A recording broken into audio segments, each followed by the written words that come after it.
All right, so why did we bail on our trip?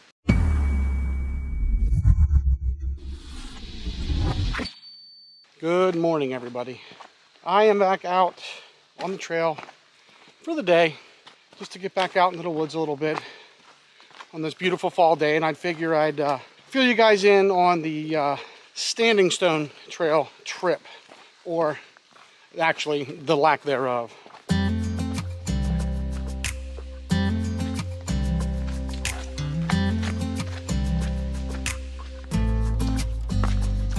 My last video that was out was my gear list for the Standing Stone Trail. And I was originally going to go with another YouTuber from Hiking Pennsylvania. His name's also Dan. Trip was all planned out. We were planning on it for probably well over a month. And Dan did a great job at planning the whole trip.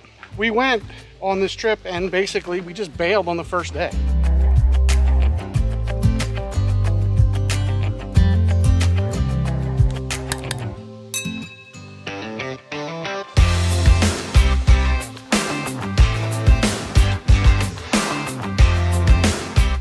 All right, so why did we bail on our trip? I think there's a couple reasons. The first one, I just don't think we were really expecting the terrain, but we started out on Monday and everything was fine the first mile or two. We got up and we went southbound. We did not go from the southern terminus to the north. We went from north to south. From what I understand the maps, the terrain is pretty similar on both sides. So we ended up going up over the mountain.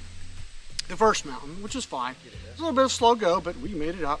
Then we climbed up Stony Mountain, and let me tell you, the name fits. That ridge, we did a ridge walk for about, I think it's between 6 and 7 miles, somewhere around there. Completely rocky, and when I say rocky, I just don't mean a couple rocks. I mean rocks after rocks after rocks. Some of it was overgrown as well, which made it kind of hard. So it was a very, very slow go. We were barely averaging 1 mile an hour. So as the day went on, we were hiking through this 7-mile stretch, and it basically, temperature drops, it got dark, we had our headlamps on, and we made it to mile 14, which is not bad considering that terrain. It's actually pretty good considering that terrain. And there was supposed to be a campsite at around 14 and a half miles. Now, we're up on top of the ridge, so the whole time you could see pretty much both sides of the mountain. And the map says it opens up to a flat space, which it did, but absolutely, at least we couldn't find it. There were no places for tents. Now, I had my hammock with me. There were plenty of trees I could have hung on easily and been totally fine. Dan had a tent, and the ground was just rocks everywhere. And there was just basically nowhere to set up a tent, not even just, you know, good enough, nothing. It was not flat, there were big rocks everywhere. So we came to this area called the Wall, which we had to climb up over, and we moved on. And we were, I think, past Hawk Rock or Hawk Watch or something like that. And we made it, during that time, we knew there was a road coming up and a trailhead, and so it was a pretty popular or pretty well-traveled road. So we just basically made the call to go, and he called his wife, his wonderful wife, who picked us up. I mean, it was like the middle of the night. I think she got there around, not really the middle, but about 10:30 at night, and then had to shuttle me to my car before they went home. I didn't get home until about 3:30 in the morning. So, but on top of that terrain, there's a couple other considerations that we made while we were hiking to that road. There's very limited camping on this trail. There's a lot of private land, and there's a lot of state game lands which you cannot camp on. So if you're going to do this trip, it has to be very well planned out as far as where you're going to camp. And so basically you could camp, the first so many miles was state forest, so you really could camp there, but you couldn't because you're on a ridge and it was nothing but rocks. And after that point, then it was a long stretch, like 20 miles with a little tiny, I would say maybe a quarter of an eighth of a mile where it says camping permissible.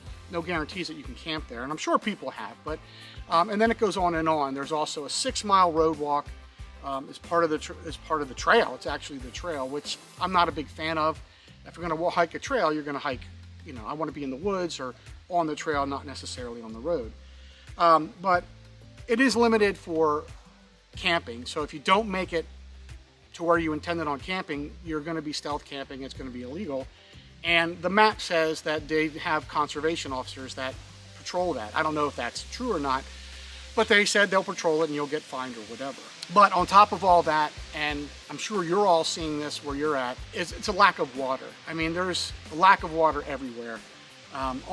Today on my hike, on my day hike, I have to carry about 3.5 liters of water because the water sources are pretty much dried up. So during our hike, and I know I'm kind of rambling, but during the hike, we just decided, you know, this isn't worth it.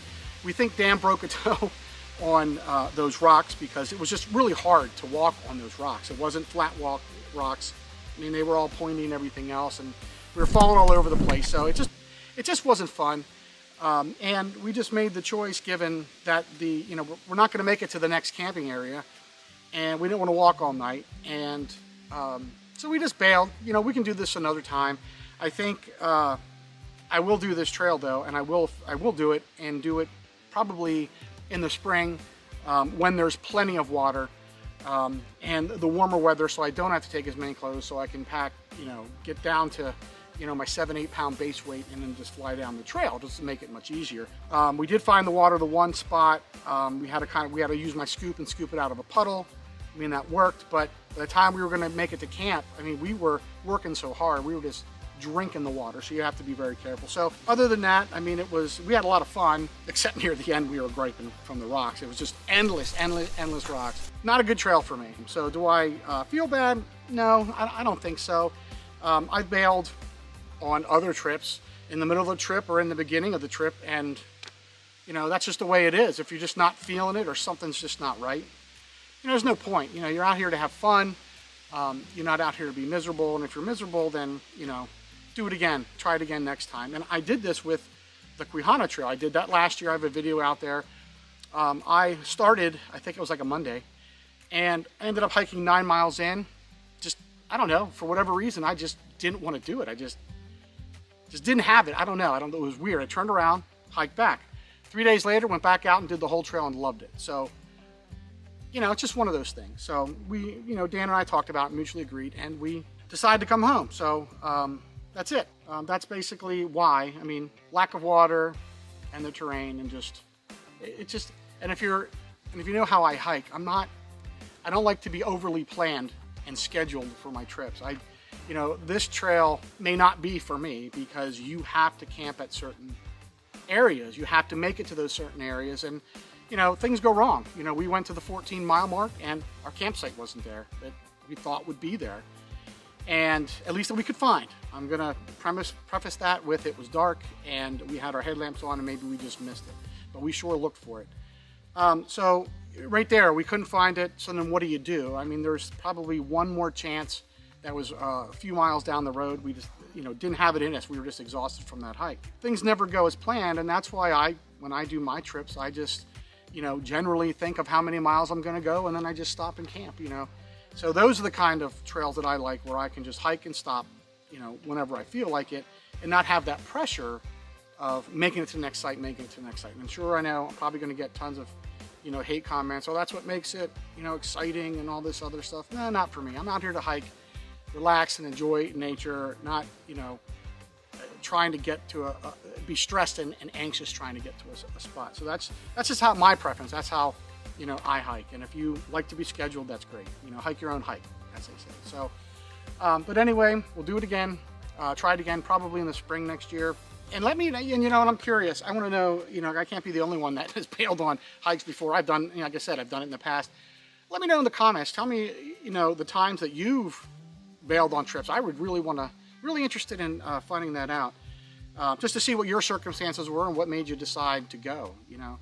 And there's nothing wrong with bailing. I've done it many a times, and I'll do it many more times. So, but anyway, thanks for watching, and I will see you next time.